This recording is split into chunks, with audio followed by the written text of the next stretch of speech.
everyone, welcome back to our channel. This is Clara. And this is Denise. And today we're going to be doing another Get Ready With Us video while we give you an update on the Letecia Stauch trial for the murder of her stepson, Gannon Stauch. Letecia Stauch pleaded not guilty by reason of insanity related to dissociative identity disorder, and the defense is trying to say that this is from childhood trauma.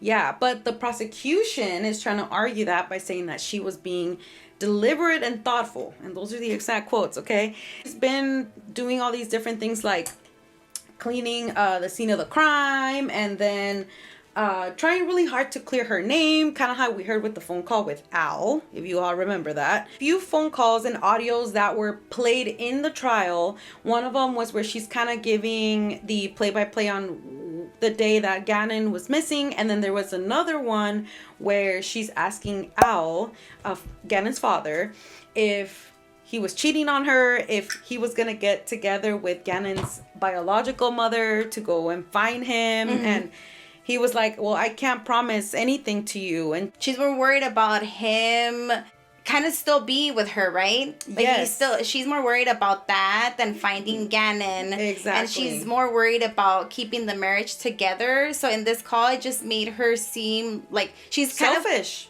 Selfish and more concerned about, are we still going to be together? You should be with me. And then he asked her, like, if this was your daughter, Harley, what would you do? And she's like, I would be with my husband and we would be together looking for her and trying to get, the answers to see where she's at. Yeah, like, girl, how are you thinking that your husband is gonna forgive you after you being accused and there's evidence pointing to you being the murderer? So the fact that during these calls, she just wanted him to kind of forget that Gannon is missing, more focus on, let's be together. We should be together. Why are you not with me? Let's remember that Letecia has a history of lying. She is a liar. I know that Al had mentioned that she had once lied about someone breaking into the house. She also lied to her job, right? Saying that she had a doctorate. Yeah, her new job. I mean, let me lie that I have a doctorate. So I'm not a sociopath. So, I mean, it was very interesting that the person who hired her didn't actually, verify it. Verify that she had a doctorate. So now that the person is testifying, she mentioned that, she did lie. Everybody who has a doctorate knows how much work, well, I mean, even us that we don't have a doctorate know how much work it goes into getting a degree like that. She's a compulsive liar. Right? Wouldn't you say that? She's a compulsive liar because this lying happened before Gannon died. Yeah, I think when you are a compulsive liar, you just lie about even the little things, right? You just kind of say it like if you're actually even believing it. That's true. So maybe that's why she kind of believed that she didn't kill Gannon when she did. Yeah, or maybe she made up that reality in her head. Maybe. I don't know. We're not experts, but how does she sound so sure that like Gannon's coming home and y'all are gonna see when he comes home? And I'm like, you know that he was not gonna come home, so why are you saying that to people? And although it does make her seem crazy, there's other facts that will prove her otherwise. That it's not that she's insane crazy. Right, it's not insane enough to kill someone impulsively. Yeah. I mean, she lied to her daughter, too, about how her father died and kind of went along with that lie her whole life. She just found out like a week before she testified how he actually died. Yeah, so that's pretty crazy. So she's had this history of lying.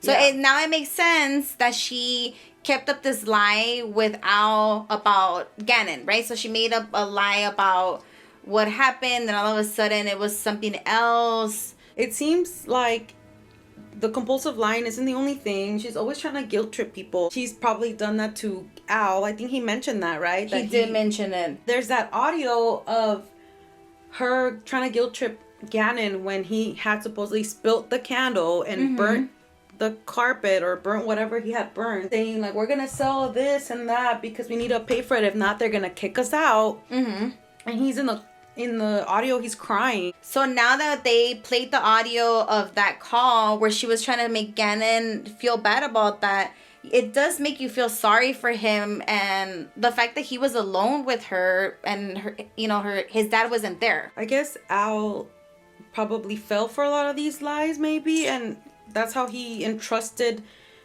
Letecia with the care of Gannon. Mm-hmm. If he didn't have anybody else, it was probably easy to leave her with, because if you don't have anybody else, you would leave him with your partner, because that just makes sense. You wouldn't leave him with a stranger or somebody who's more distant. So one of the people who testified at the trial was the forensic pathologist. So she testified that Gannon had defensive wounds in his hands, meaning that he probably was trying to block the stabbings. He also did have blunt force trauma. Oh. They said that he had a gunshot wound, I think, in the chin. So that must have been like somewhere here. They also found hydrocodone in his system, which is like a really intense painkiller. So does that mean that she probably gave it to him to incapacitate? Incapacitate him. Damn, I really need to learn how to pronounce these words. You don't give hydrocodone to a little kid. I mean, he looks small. So that means that really messed up his system. Yeah, because it's really strong. That's why. The stab wounds also, I mean, he had 18 of them in his body. I believe the deepest one was on his back, which I think broke one of his ribs. So that must have been like some force being used into that. I mean, it just all seemed like she hated him. Yeah, I think so. I think by all the force and everything that she did to kill him, she must have had some rage in her. Some key evidence was presented during the trial in regards to a customer service call that she had made to a fake polygraph place. She paid for this fake polygraph test for her to pass these questions, but they weren't releasing them because they had some legally questionable things, like about her having anything to do with Gannon's disappearance. And so then she tried to make it seem as if there was a mistake and that she only had sent questions about the infidelity. She tried to make it look like, oh no, I didn't send those. What do you mean? So actually, I was surprised that she wasn't upset. When the guy from the customer service questioned her, she didn't sound upset for once. I feel like she's been very... Well, she didn't sound upset because she's like, she's getting caught. I mean, for once, because between every call that she's had with Al, with the cops, she's always sounded upset. I think because she knows she can't manipulate the customer service guy. But she could try to manipulate Al. She could try to manipulate the police. During Gannon's disappearance, she knew that Facebook had some posts and stuff about her.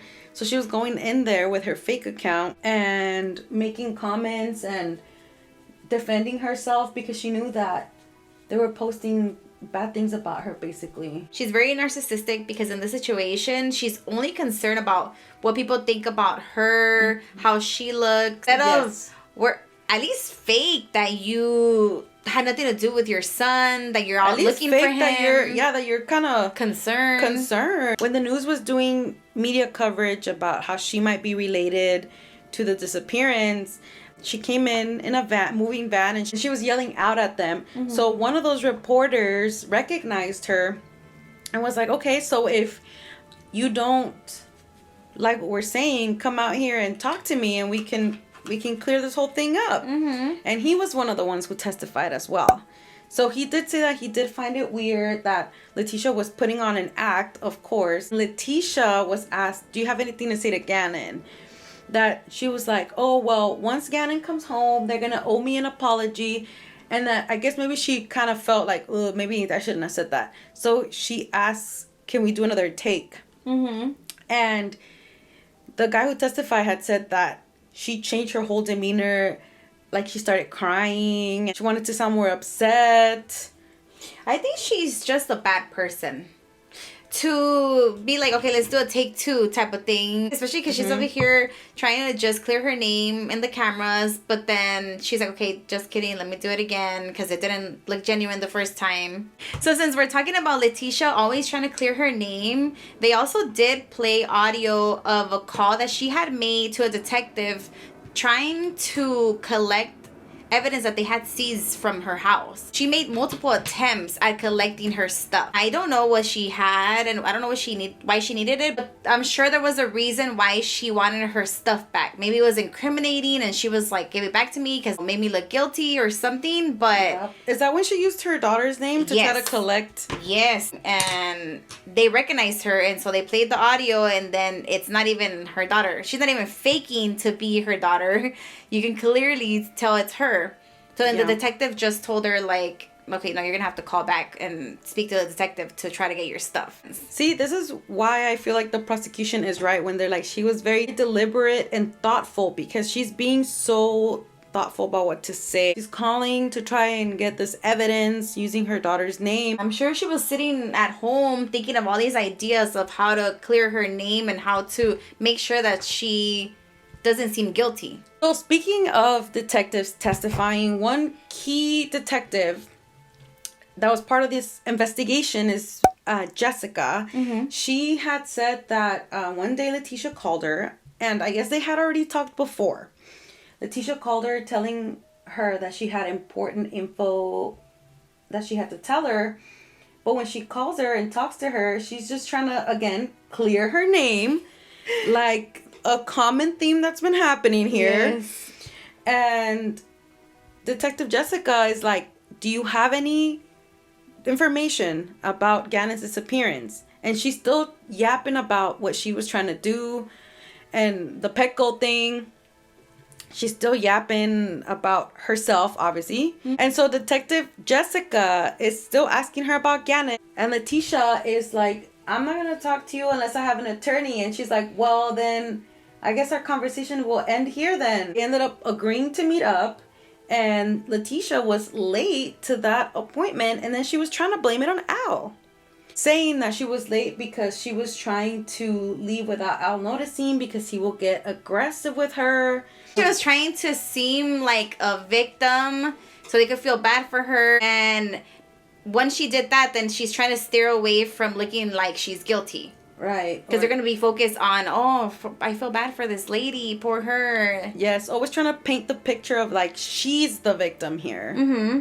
During this meeting with Detective Jessica, she's talked about the candle incident and said that after Gannon had burned the carpet, they called a carpet person to come and fix it, and that's the Edgardo guy that she had said before. The other lie. Yes, one of the lies of how Gannon was missing. So she gave the carpet guy Edgardo the code to the garage, so he's able to get in while she goes to Petco. You know, she mentions Petco a lot. Petco should be like, girl, don't associate us with you. We don't associate with people that hurt others. Yeah. When she came back from Petco, she said that she saw the Edgardo guy with a gun and gloves, and that he started hitting her on the head, and she passed out. And so when she woke up, Gannon wasn't there anymore. Then she's also saying that when she feels like Edgardo is on top of her, that she can hear Gannon saying like, get off her. So which one is it? She passed out, or can she actually hear Gannon? Because are you conscious when you're passed out? No, right? No, of course not. Since she's had multiple lies about what happened to Gannon, then there was the other lie about that she told Al, Gannon's dad, where Quincy Brown had taken Gannon. He had said that she was going to buy a bike from him from Craigslist. She was going to go and meet up with him, and that he basically kidnapped Gannon. But there was evidence of her searching for a Quincy Brown online, because I think there was someone named Quincy Brown that had just gotten out of jail, or that he was arrested for something. So she probably was like, I'm going to blame it on that guy. Yeah, so this lady is crazy. She must have spent all this time just Googling stuff and thinking about lies that she could make to get people off her case, basically. So she does have multiple stories of how Gannon had disappeared and how he's missing. So which one is it, lady? I mean, we all know what really happened. It was her. So after that meeting with Detective Jessica, that's when Letecia went to South Carolina, and I guess according to Harley, which we'll talk about in a little bit, it's not that unusual for Letecia to pack up and leave when she gets mad at Al. It wasn't like, oh, why are you leaving? It wasn't that unusual. That's why I guess her family still was on her side even when she was leaving. What I'm getting from that is that she always had like this pattern of being irrational. If she would always leave the house and take her kids, because it's one thing to maybe say that you're gonna leave, but it's another thing to actually pack your bags and be like, okay, I'm taking the kids, I'm leaving you. After she left to South Carolina, that's when she got arrested. She was arrested there, and that was before they found Gannon's body. She was extradited to Colorado. Did you watch that extradition video? I did not watch it. When the judge is being very, I want to say sassy with her, but, he was being very professional. But just the way that he was talking to her was kind of funny. Actually, well, now that you told me about it, it sounded kind of savage. In other words. So he asks her if she wants to waive the extradition or she wants to fight it. Mm-hmm. And later, he's like, well, it doesn't matter if you want to fight it or not. I'm not going to let you be a fugitive in 2 states. She gets extradited back to Colorado, and it's about a 24-hour ride, what they had said. And during that ride is when she attacks one of the officers. She gets a monster can, who knows from where, and hits her in the head. And it seemed like she was trying to escape from the car. It's funny because I always wondered, where did she get that monster can from? I mean, you would think that they wouldn't give her anything. Yeah, like she shouldn't be getting like special treatment. I mean, I feel like getting a monster can is special treatment. It is. You should be getting like a styrofoam cup or something. Yeah, with water. Especially because the styrofoam cup won't hurt you. Yeah, that's true. So, it seemed like she was kind of looking at their gun too, as what they had said.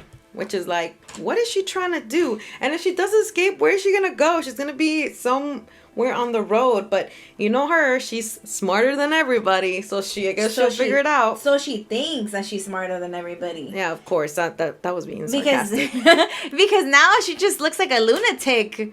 Somebody who thinks that all these things that she does, even trying to escape, is like, so what were you going to do? What plan were you going to have with that? So a clinical psychologist got on the stand and testified that Letecia would say during the interview that he had with her, she could feel the personality change coming on. Okay, and because she claimed that she has DID, which is dissociative identity disorder. Yeah. And so the clinical psychologist was stating that when someone has that disorder, they don't know when they're actually changing personalities. Yeah, and I think the personalities don't really know of each other. Obviously, we're not experts, but I think when they actually change personalities, the personalities don't really know of each other. Yes. There was another thing, too, that I had heard, that when she was talking to some detectives and that her accent was changing when she was talking to them. So I think she was already trying to, like, plant the seed that, she might have DID. So pretty much the clinical psychologist's testimony proves that it can't be that she has that.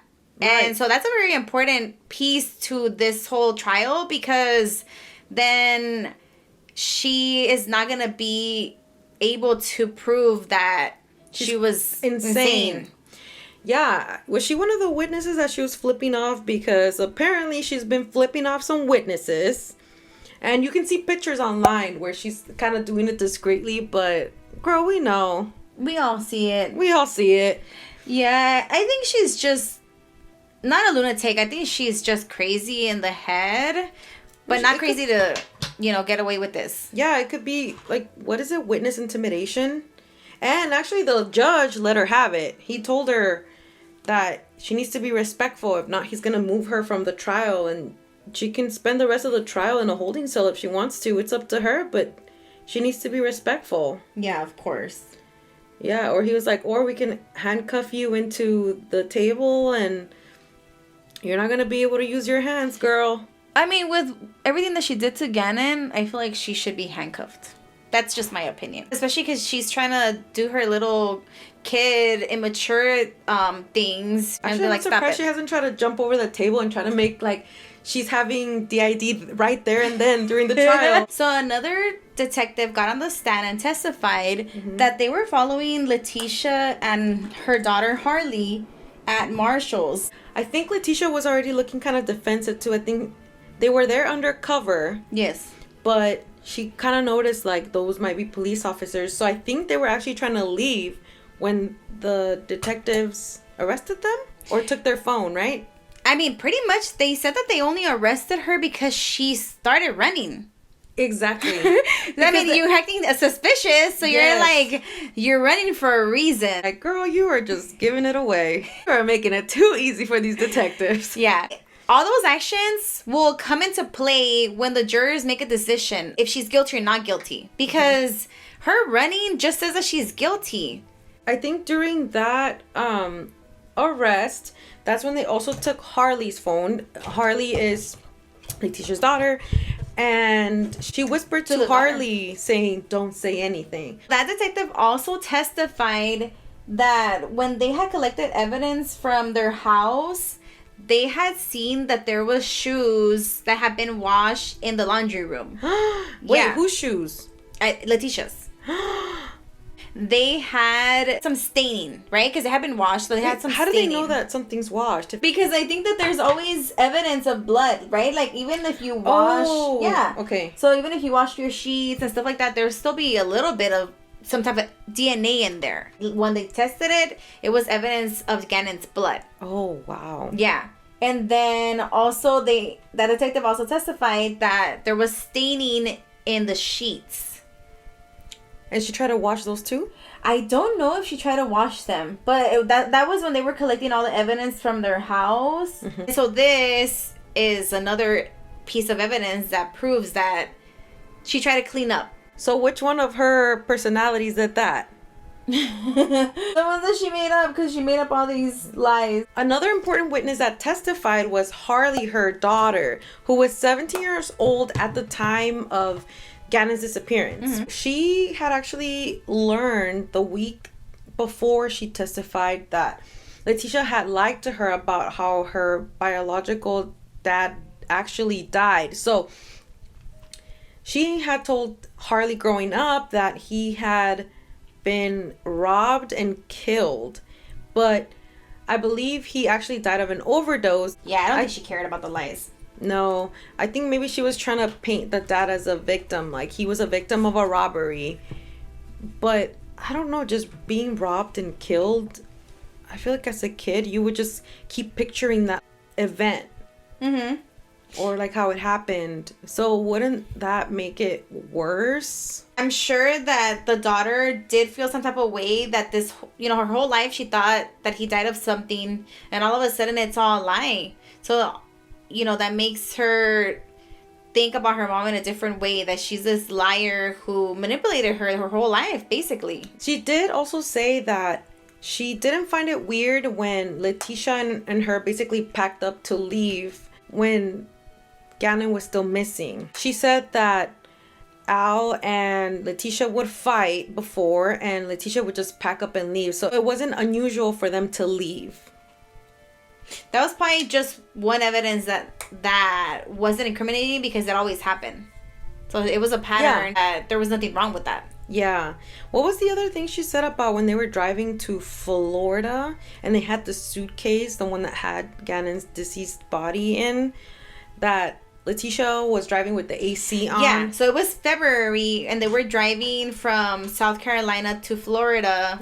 Like, I think they drove through Louisiana or something, and it was kind of cold, February 2020, and she had the AC on, even though the daughter kept telling her it was cold. At the time, she didn't know that the body was in the back, and she did say that she didn't really go to the back to look for clothes or anything while they were driving there, because they did pack some lighter stuff with them in the front. So when Leticia's daughter was on the stand, Harley, they also tried to insinuate that she's a liar because they referenced a GoFundMe that she had created to, I think it was to buy a car.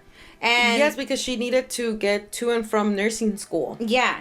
And so she created this GoFundMe, and in that GoFundMe, she said that she had lost both her parents, which technically she didn't lose her mom because she was still alive. So they were questioning her about that, and trying to make her seem like a liar. By insinuating that she was lying, that's discrediting her as a witness. She did also bring up the candle incident. She knew that Gannon wasn't really a fan of candles. So that's why when Letecia told her this story, she found it very odd. So her saying that Al might have not gotten mad over the candle situation contradicts everything that Letecia's been painting before about Al. Saying that he might have gotten aggressive with them, or that she's the victim here. Mm-hmm. All of this just points to her lying all the time. She's been lying. She's been very strategic, and therefore we think that she wasn't insane when she killed Gannon. Because it just seems that she was trying to clean up too much and make up too much information in order to get away with this. So the latest information that we have seen in the trial was that a forensic psychologist had actually testified about the evaluation that she did on Letecia. So okay, yeah. So this was basically to see where her mind psyche is. Yeah. The forensic psychologist had said that Letecia had said that she can talk to vampires. Oh. Which is crazy, right? Where do you find vampires to talk to? In the Pacific Northwest? So I think I had heard somewhere they had said that she must have been like researching Twilight or something. It's possible. I thought that was crazy. And then another thing that the forensic psychologist had said was that she had actually admitted to shooting Gannon, but that she had said that she confused him and thought that it was this man coming into her house with a black cape on. And that's why she shot him and he died. Oh, man. Okay, Yeah. How does that even make sense if Gannon is short? It's just one of her infinite lies, Yes. right? So she thought Gannon, who's a small kid, was a man. Yeah. And shot him. Yeah, okay. A short man. A short man. Mm-hmm. This woman, I can't with her. We are going to keep up with the trial. There's still some time left. There's still a lot of evidence to be presented. Mm-hmm. We're going to see what other lies she says. I feel like it's endless. I'm sure we will hear more lies presented. We are going to be bringing another recap. Information that's being presented. Like, subscribe, leave a comment, and we'll see you on the next one. Bye.